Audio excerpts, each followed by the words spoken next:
Manontany teny anao nahoana no misy fonany ady. Manontany teny anao nahoana no misy fonany olana. Ty hoy ao aminao Jesosy koa efa ambany aritry izany.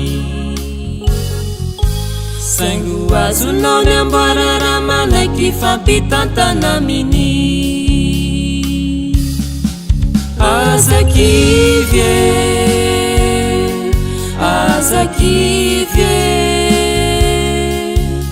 lalovanao io fa tsy haritra. Aza kivy e,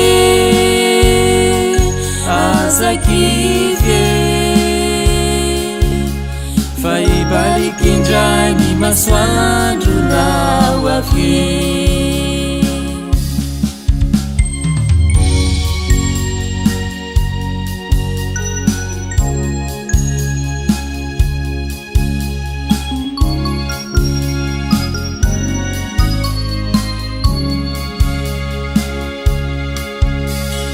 Salasala anao ahoana ihany ty fiainako ity.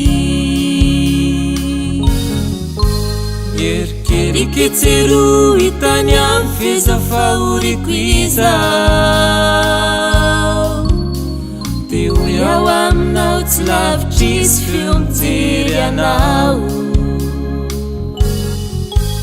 Aza miavonavonantso Jesosy fa maly anao. Aza kivy e,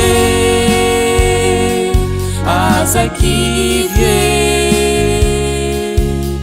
lalovanao io fa tsy haritra.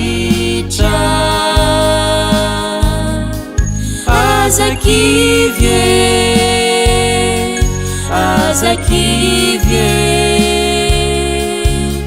fa ibaliky indray ny masoandro nao avy.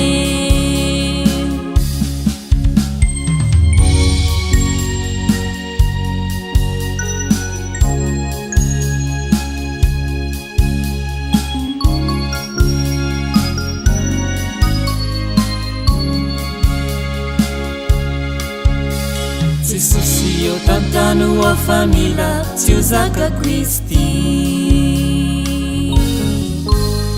Ampio mihitsy rehefa mitolefika ny tongotro. Ty hoy anao hoe hitsiary fa olanjaiko zay e.